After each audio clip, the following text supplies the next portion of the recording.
Contar cantidades de decretos de necesidad y urgencia por año con promedio es gravísimo. Primero porque uno tiene que ver el instrumento, a dónde apunta, cuál es su dirección. No son peras manzanas. Y verdaderamente es vaciar de contenido las herramientas constitucionales, el debate parlamentario y hacia dónde se toman las políticas públicas.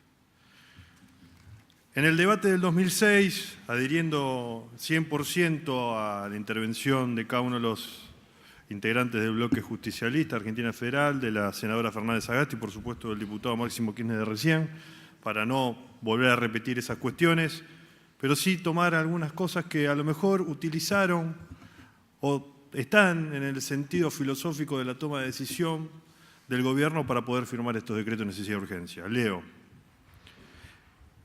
a la doctora Ferreira Rubio y Mateo Gorriti, que escribían en diarios y también son abogados que asesoran muchas veces al bloque de la Unión Cívica Radical y otros.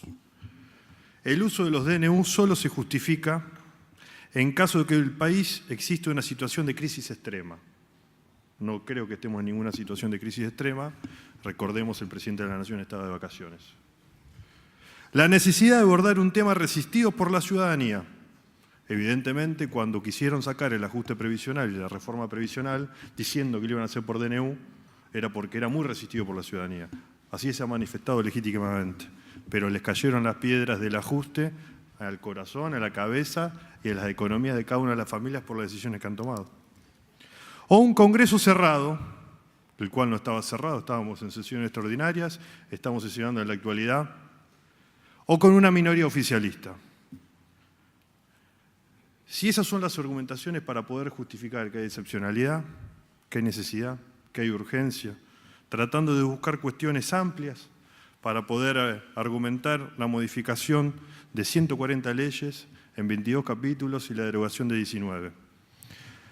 La necesidad de urgencia en cuestión formal se debe tomar en cada caso particular. ¿Había necesidad de urgencia para terciarizar el SENASA? ¿Había necesidad de urgencia para modificar la ley de sociedades? ¿Había necesidad de urgencia para una ley que había sido votada 30 días antes ser modificada, el Fondo Fiduciario para el Desarrollo del Capital Emprendedor? ¿Había necesidad de urgencia para modificar las reglas de juego en actividades portuarias? ¿Había necesidad de urgencia para crear una sociedad de economía mixta, tomando los trabajadores anteriores que financia el Estado, pasarlos al sector privado para la aviación civil y asimismo cada uno de los aeropuertos que aún quedaban a disposición de los militares, ponerlos a disposición del sector privado? ¿Había necesidad de urgencia? ¿Había necesidad de urgencia la cuestión de marcas y patentes en el sistema métrico, en las obras de arte, en energía, en la sociedad de garantía recíproca? ¿Había necesidad de urgencia lo llamado promoción de trabajo? Dos cuestiones. ¿Embargar la cuenta sueldo? ¿Había necesidad de urgencia para embargar la cuenta sueldo? ¿Había necesidad de urgencia para disminuir la sanción para aquellos empleadores que no cumplen con la registración de sus trabajadores, que es parte de lo que estaba en la ley, que está trabada aquí en el Senado de la Nación, debatiéndose para la reforma laboral? ¿Había necesidad de urgencia crear derivados financieros que generen una gran inestabilidad en el Fondo de Garantía de Sustentabilidad, atentando aún más con la estabilidad de los recursos que tienen para pagar las jubilaciones, las pensiones, las asignaciones familiares, los derechos de nuestros excombatientes? Verdaderamente en los 22 capítulos no se ve en ningún momento de necesidad de urgencia. Lo terminan justificando ustedes cuando dicen que van a dividir este mega DNU en 3 proyectos de ley para debatirlos en sesiones ordinarias cuando lo podemos hacer en sesiones extraordinarias.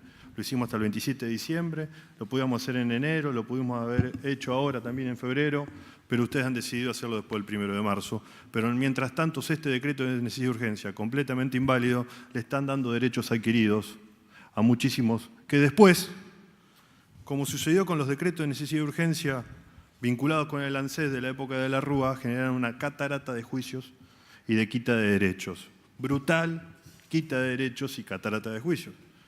Porque recordemos que si vamos a contar cantidad, y viendo muy bien la calidad como lo describió la senadora Fernández Sagasti, durante el gobierno de la Rúa hubo muchos decretos de necesidad de urgencia. Y principalmente vinculados al ANSES. Y todo y cada uno de esos decretos eran para parar juicios, para sacar la ley de enganche y para disminuir las jubilaciones y pensiones. Pero hubo uno solo, que fue muy generoso. Aquel que cobraba 500 pesos en aquella época no tenía que pagar el 13% de descuento. Lo único que cambió de aquella época a esta, porque no son sus funcionarios, algunos siguen en la misma dirección, legisladores, algunos ya no están, pero la misma matriz cultural, política y económica perdura en el tiempo y siguen tomando en estas decisiones. Por eso, cuando uno lee que a partir del 10 de diciembre del 2015 los decretos de necesidad y urgencia que ha firmado el presidente de la Nación tienen que ver, como muy bien lo describió la senadora Fernández Sagasti, con la eliminación, modificación y alteración, casi derogación de la Ley de Servicio de Comunicación Audiovisual, con la suspensión del Código Procesal Penal, con la ley de ART, que sucedió lo mismo hace un año, recordemos. Se envió un proyecto de ley en sesiones extraordinarias y lo tuvimos que sancionar después de un enero muy debatido y caliente porque se estaba por derogar en sesiones extraordinarias en febrero antes del 1 de marzo. Recordemos eso, hace un año, la misma metodología, el mismo trabajo, el mismo sentido.